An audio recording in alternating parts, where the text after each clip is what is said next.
Hello guys and welcome. And if you can't tell already, I got a new webcam. I got one for my birthday. And so I'm not like 3 frames per second now. Isn't that great? Yeah, so anyway, welcome to my new video. And in this video we're going to be ranking pretty much one of my favorite bands, In Flames. They have a lot of albums. They have 14 studio albums, but I'm going to be ranking also the Subterranean EP. So this is still just going to be 15 entries. And so without further ado, let's just get started. Dead last is Battles.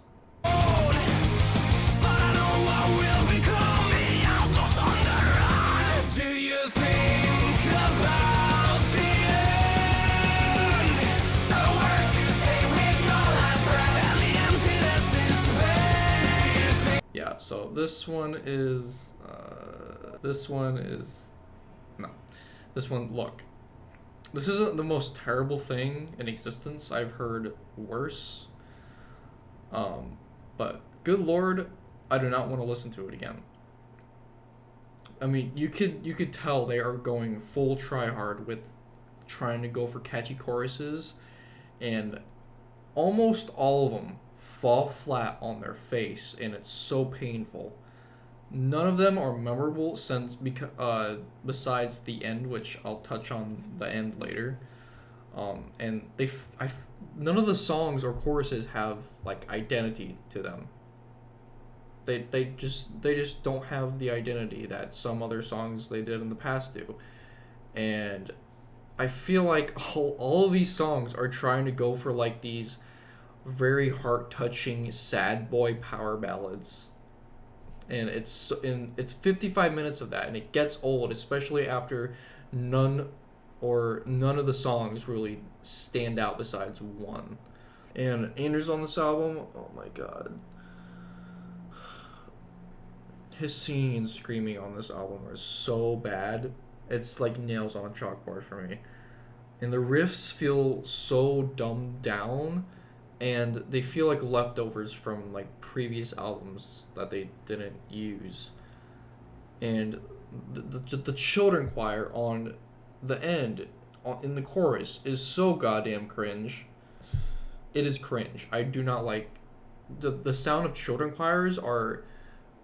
They're fine if they're applied well and the song calls for it. Like it feels appropriate to add it, but in this specific song,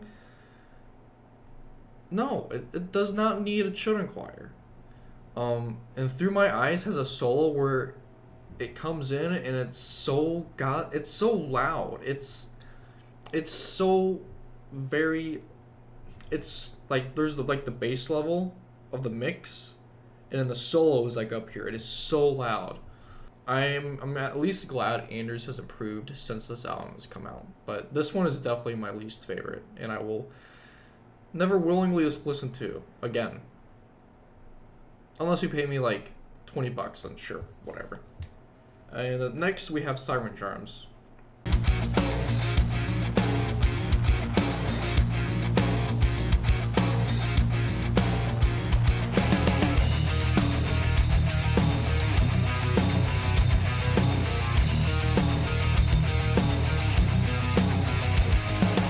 Not as bad as Battles in my opinion, but god, the production sucks on this one. And for Modern In Flames standards too, it's not great. It's not good. You could also hear all the imperfections in Anders' vocals and the bass also sounds like ass. The tone is so, and like Battles, a lot of this is super forgettable and nothing stands out. The riff in Monsters in the Ballroom, which by the way is kind of a cringe title. It's cool, I guess. But that's like the only positive I could say about this album. The riffs again are bland and uninteresting. It sounds like a bad mix of metalcore, industrial, and melodic death metal. And also like Battles, they try really, really hard for catchy choruses and for like something to be a hit. And no. And if the song starts out fine, which a couple of them do, Anders just comes in and ruins it. Yeah, that's my second to last for me. And this might depending on what kind of In Flames fan you are, this might hurt a little bit. But at my number 13, I have Soundtrack to Your Escape.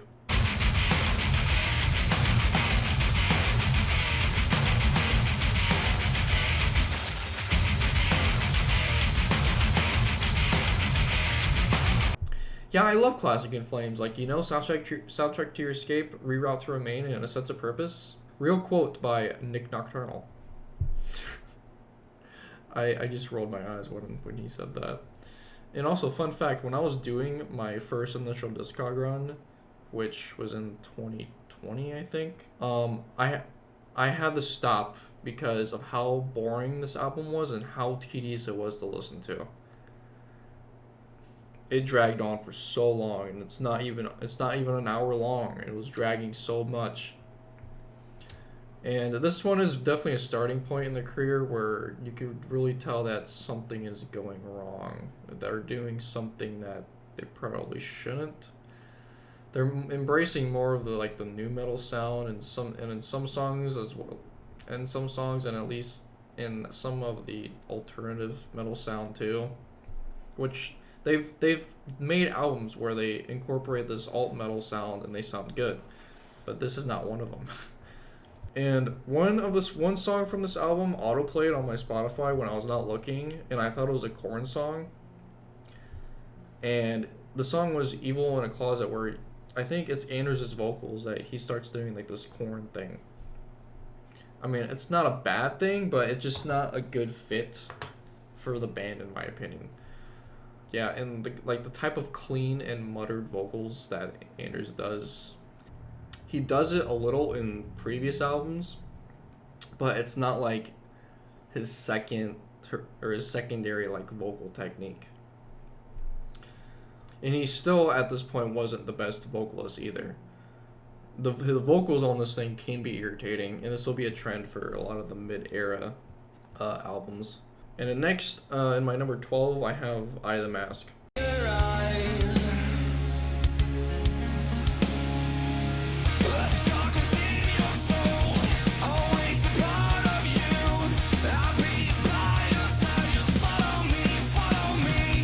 And this is another album that I will probably get shit for having it this low, depending on what type of In Flames fan you are.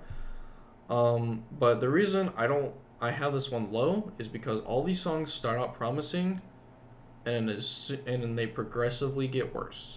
That is my reasoning. They lose their drive when it just keeps going, like that initial bang. It's just like a gunshot. Like it quickly goes away. You can't hear it anymore. The echo is gone. The vocals on here are still not great. Anders still sounds like he's straining himself a lot more than like previous albums like Siren Charms. And the choruses, again, they're trying so hard, and none of them stand out. Some of the songs also feel kind of disjointed, like especially like the first couple tracks. Like, you're not Opeth. You cannot pull this off. You cannot pull off disjointed songs and make them sound good. On also like the other 2010s albums, these riffs, they're so forgettable, and they sound like watered down Melodeath riffs mixed with metalcore riffs. They're not great. And Follow Me it sounds like a song stripped right out of Battles. And remember how I mentioned how Battles sounds like an album filled with power ballads? That's what Follow Me sounds like. But at least like they have a little bit more aggression in this album compared to like Battles and Siren Charms. And at number 11, I have Sounds of a Playground Fading.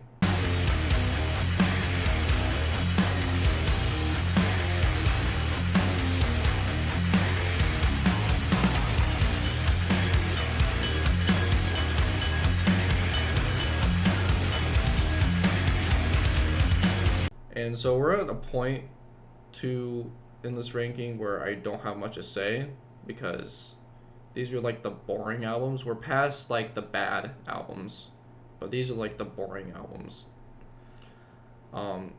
I feel so bored listening to this album, and it's mostly filler.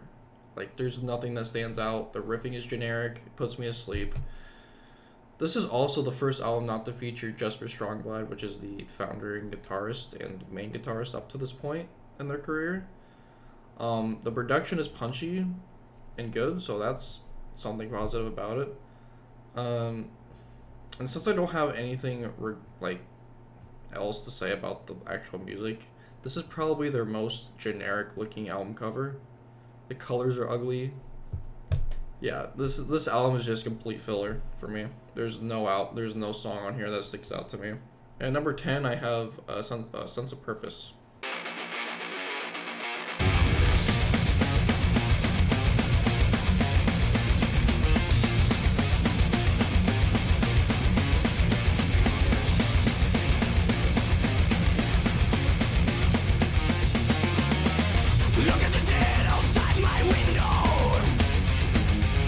It's okay. It's okay. It's okay. The album, it's okay. It's okay. That's all. That is all. That is what it is to me. It's just okay. It is a middle of the road. There's nothing great about it. There's nothing terrible about it. It's okay. One of the songs, I think it's Elias, does have a children choir, which, why? It adds nothing to the song besides probably boosting plays at a Hot Topic or something. And Anders at this point is still experimenting with his voice, which it's not terrible, but he's done better things in the past and the future since this album came out. And at number 9, I have Reroute to Remain.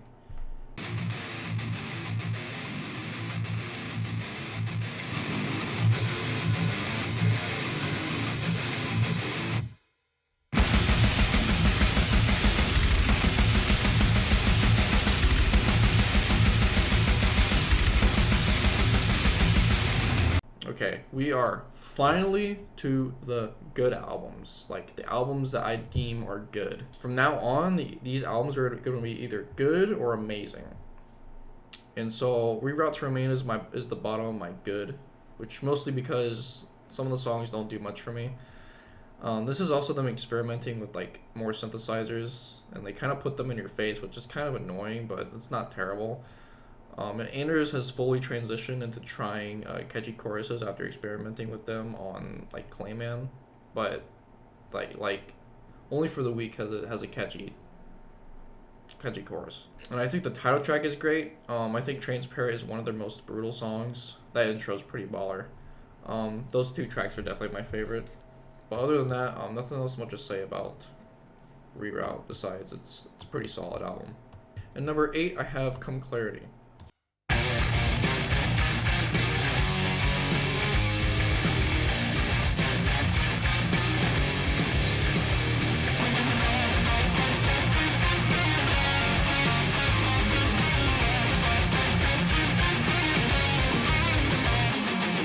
Alright, this is one of the albums I will always defend being one of their best post Clayman. Take This Life and Crawl Through Knives are some of their best middle era songs, period. This was like a good combo of the sound they were going for in their middle era and like the sound of like Colony and Clayman. It was their best up until this point. Up until this point in their career, this was their best after Clayman. Or well, before Forgone came out, this was their best of like the more modern In Flames. And did I mention that Anders actually writes choruses this time and they actually hit? They're memorable. You want to sing along to them? Whoa, dude! Holy shit! Yeah. Overall, I think this was their peak for a while post Clayman, because they started to realize that they were deviating from their original fans and their original sound with Soundtrack to Escape. And Anders does kind of sound ass on a couple of the songs, but as time went on, for a while at least, his harshes were not as good and kind of sounded like Cheeks. Like up into his like when he first started, they sounded good, and to a point where around Clayman, his vocals started going and at the middle era it was like, Lord, dude, and in the 2010s era was like, stop. But other than that, I really enjoyed Come Clarity. I think it's a good, like, more modern In Flames album. And at number 7 we have Forgone.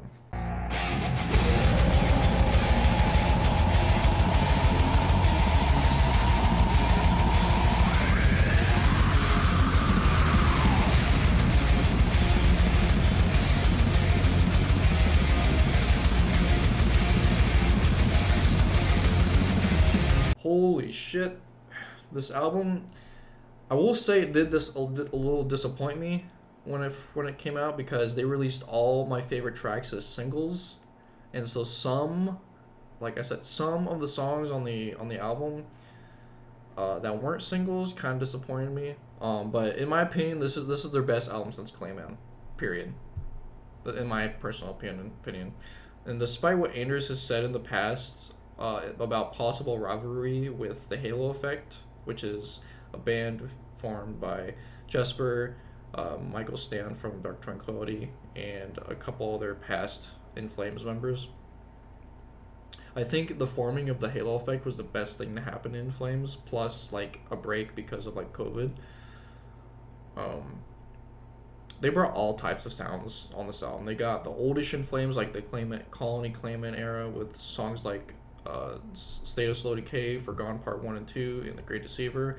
We also have songs that sound like they came out of like the more middle era of In Flames, like Meet Your Maker, Bleeding Out, In the Dark, and Cynosure. And then we have a track that begrudgingly reminds me of Battles, which is Pure Light of Mind. It's funny because The Great Deceiver comes right after, and in my opinion, that's the best song on the album. So that's like a breath of fresh air after listening to another Battles-esque song. Honestly, the production on this album is so heavy. It honestly might be their best sounding album to date. It is so good. And Anders sounds so fucking awesome on this album. Like, his cleans and his harshes are brutal. His cleans are great. I don't cringe at his vocals. I just cringe at some of the like couple choruses he does, like in Pure Light of Mind. But it's not like cringing because they're bad, because they're not bad at all. They're great. He sounds like he finally got his shit together. And also, State of Slow Decay it sounds like a poor man's like Blinded by Fear by At the Gates, but it's still a good song. But Blinded by Fear was the only song that I could think of when I heard that song. But now it's whatever, because it's a great song, period. And I think getting Chris Broderick on this album to replace their other guitarist was one of the best decisions they could have ever done. The solos are great, the riffs are great. Great album. In number 6 we have Clayman.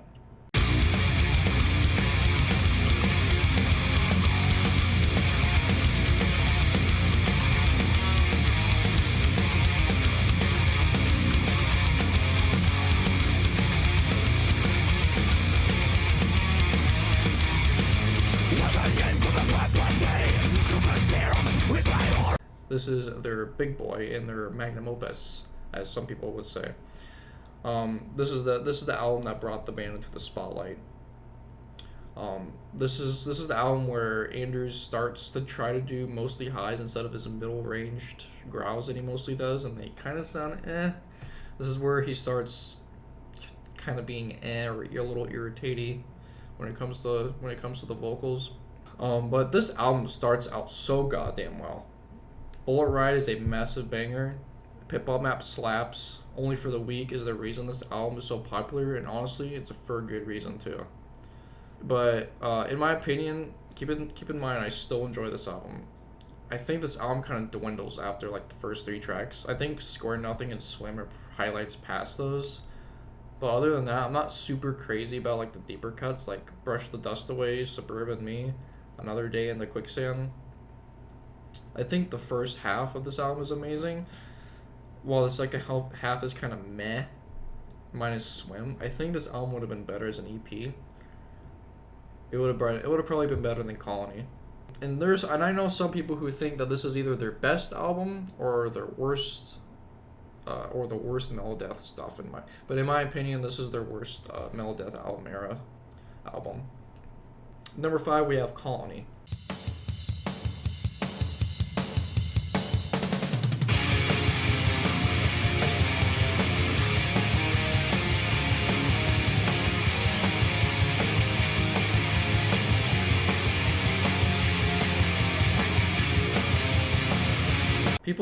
People either think that this is the best Melodeath album era album or the worst Melodeath album era album, but depending on who you ask, I disagree with both sides. I think it's second to last when it comes to their Melodeath stuff, but I still think it's a goddamn good album. Ordinary Story, for some reason, sounds very nostalgic to me. Like the intro riff and lead part just reminds me of like the early 2000s of when I was growing up and times were simpler. This album is definitely more consistent than Clayman. Like tracks like Reason or Resin, Ordinary Story, the title track, Scorn, Zombie Incorporated, Man-Made God, and Body the Invisible, all great tracks. I think this is their first album where they started recording in A sharp. This would carry on pretty much every other album they do in the future. I don't know if they tune to different tuning in the other albums past this. I think it's mostly A sharp. Before this it was D standard and C standard. D standard was in Lunar Strain. And all these songs are so well put together and composed. Very good album, and I understand why people say this is the best In Flames album, even though I personally disagree. At number 4, we have Horacle.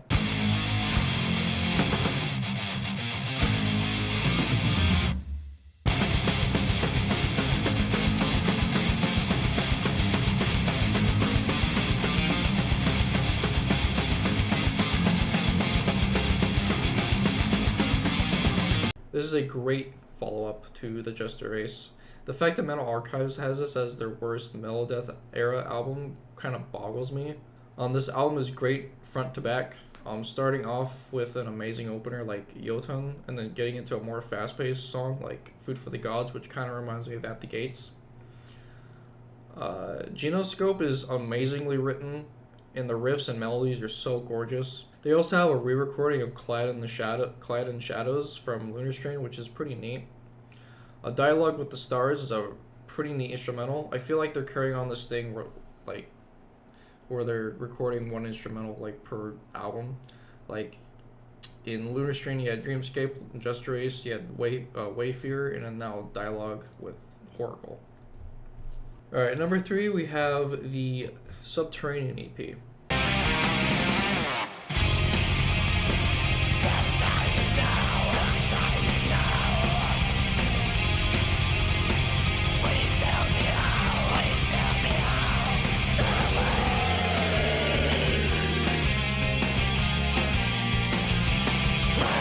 Yeah, and the main reason I'm including this is because I love it way too much. As you know, this EP features the vocalist of the melodic black metal band Dawn. And this is not surprising to most, but this is the most highly rated In Flames release on Metal Archives. I'm not surprised whatsoever. Stand Ablaze is a masterpiece of a song. I was so happy I could see it live. It was awesome. Biosphere sounds oddly happy. It's so weird. It slaps though. The album is heavy, melodic, raw, things I love in Melodeath period. This does kind of lean like very slightly into black metal, but to say it's a straight melodic black metal album would just be false. You can't compare this album to like whatever Dawn has made, whatever Dawn has made, or like the Somberlane, or fucking Storms of the Lightsbane, or Far Away from the Sun. You can't compare. They don't sound the same at all, even though they're from the same country, but they're different genres. You cannot compare. Like Subterranean is not black metal. It leans a little into it, but not very much. And this also has like almost, at least on Spotify and just streaming, this has pre-Just Erase tracks like Dead Eternity and Inborn Lifeless, which would be later be called Dead God in Me.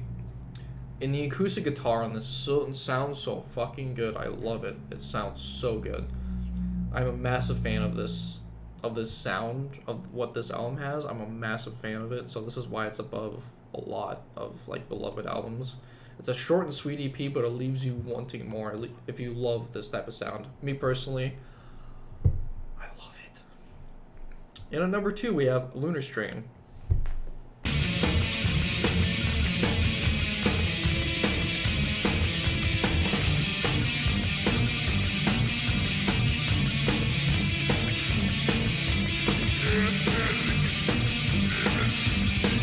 We are entering dimensions behind me!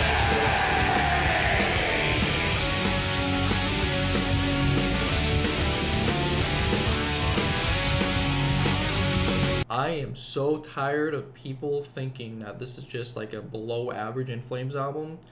I'm tired of people shafting it and it being like bottom 3 or like bottom 4.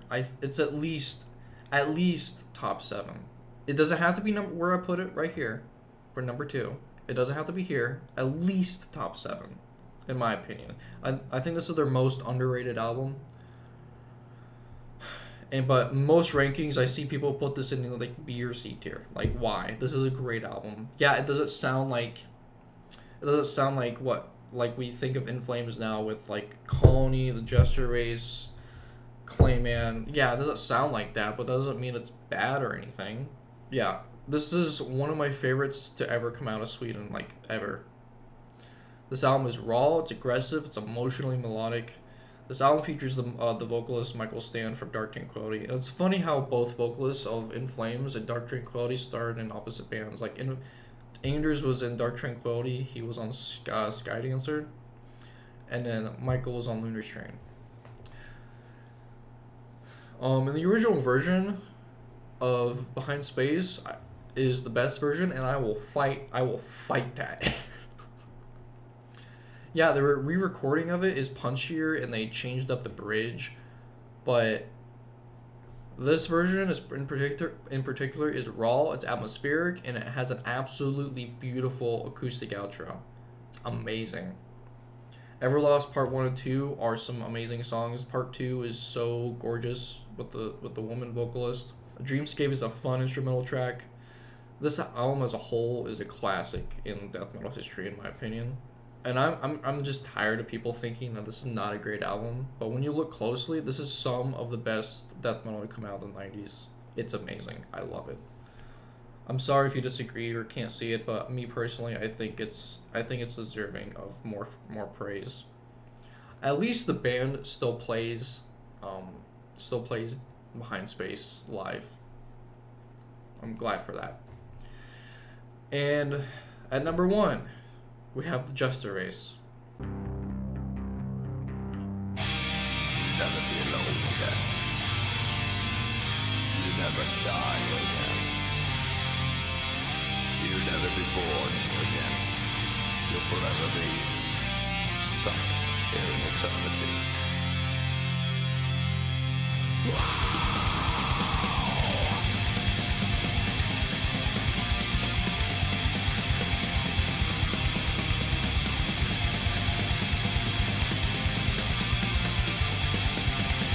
We did it. We are finally here.